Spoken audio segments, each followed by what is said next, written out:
बुद्धभूमी foundation बुद्धविहारात Kalyan Dombivli महानगरपालिकेच्या वतीने कारवाई करण्यात आली। मोठ्या प्रमाणावर पोलीस फौजफाटाही तैनात करण्यात आला होता। बुद्धभूमी फाउंडेशनच्या संचालकांनी कल्याण डोंबिवली महापालिकेच्या कारभारावर प्रश्न उपस्थित केला आहे। बुद्धभूमीच्या संचालकांना विश्वासात न घेता बुद्धविहार परिसरातील बुद्धमूर्ती व विजयस्तंभ तसेच 100 ते 200 वृक्षांची JCB मशीन लावून उद्ध्वस्त केली। या अमानुष प्रकारच्या प्रशासनाने केलेल्या तोडफोडीचे सर्व आंबेडकरी समाजातून निषेध व्यक्त करण्यात येत आहे।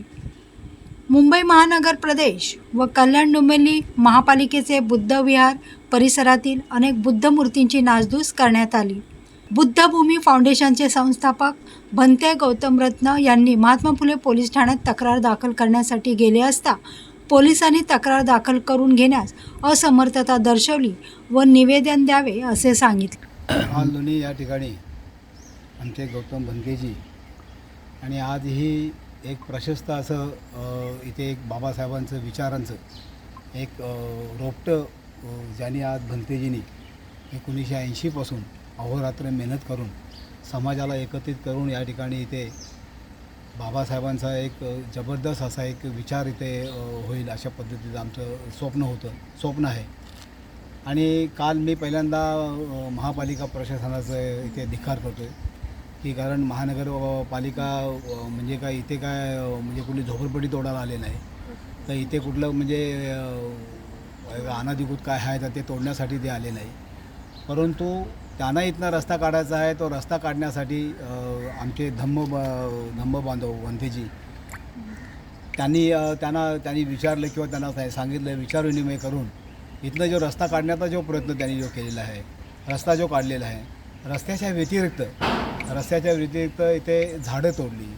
काल इथे तथागतांच्या मूर्ती देखील हे हटवून त्यांनी हे केलं, बौद्ध स्तूप त्या ठिकाणी हे केलं, तोडण्याचा प्रयत्न केला आहे।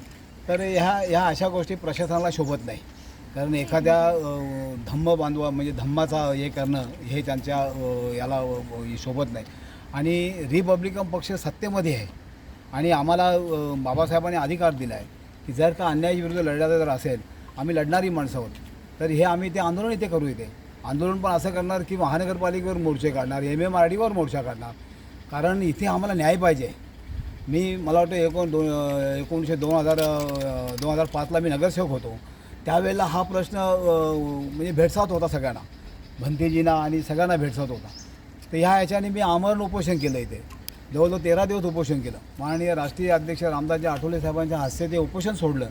आठवले साहेबांनी सांगितलं, अरे प्रल्हाद उपोषण वगैरे करून ह्या गोष्टी होणार नाही। साहेब म्हटलं, एक प्रल्हाद मेला तर म्हटलं 100 पैदा होतील म्हटलं, परंतु हे जे आज बाबासाहेबांचे विचार आज आमच्या भंतींच्या माध्यमातून आयोगाने देखील सांगितलं, मागासवर्ग आयोगाने देखील चांगलं आम्हाला हे दिलं, सहकार्य केलं की बाबा हे सगळे विषय पत्रकावर उतरवला पाहिजे, यायला पाहिजे, ते विषय यायला पाहिजे पत्रकावर। आणि तशा पद्धतीने त्यांनी भंतेजींनी आणि त्यांच्या सहकार्याने मागील काही दिवसापूर्वी आयुक्तांची देखील भेट घेतली। आयुक्तांनी देखील त्यांना दिलासा दिला की सगळ्या गोष्टी बाबासाहेबांच्या याच्याने तथागतांच्या माध्यमातून आपण ह्या गोष्टी करू। या गोष्टींसाठी बाबा काही ते म्हणजे जी वास्तू उभी राहील त्या वास्तूला तथागतांचं नाव देऊ, बाबासाहेबांचं नाव देऊ। आताच मी भंतेजीच्या याच्यातून ऐकलं की बाबा अशा पद्धतीचं भंतेने यांनी आपल्या आयुक्तांनी सांगितलं। मग हे कशासाठी, हे कोणी तुम्हाला अधिकार दिले, हे कोण तुम्हाला पाठवलं इथे? कारण काय, हे मुंबई आहे आणि इथे का बिहार नाही की बाबा म्हणजे दादागिरी करून तुम्ही म्हणजे एखादा म्हणजे काल बेकायदेशीर कारवाई झालेली आहे। त्यासाठी आमची आता लीगल टीम आहे, त्यांनी लवकरात लवकर कायदेशीर मार्गाने याबद्दल पुढील कारवाईसुद्धा करणार आहेत। सोबतच आमचे जे संपूर्ण जे या ठाणे जिल्ह्यामध्ये धम्म बांधव आहेत, प्रल्हादजी जाधव आमचे वरिष्ठ नेते, यांनी या बुद्धभूमीसाठी यापूर्वीही 16 वर्षापूर्वी त्यांनी आमरण उपोषण केलेलं आहे 13 दिवस। आणि असे आमचे सर्व धम्म बांधव आणि आमचे सर्व नेते विविध ठिकाणी मीटिंग बैठका घेत आहेत। तर लोकप्रतिनिधी असतील, आयुक्त असतील, लवकरात लवकर त्यांनी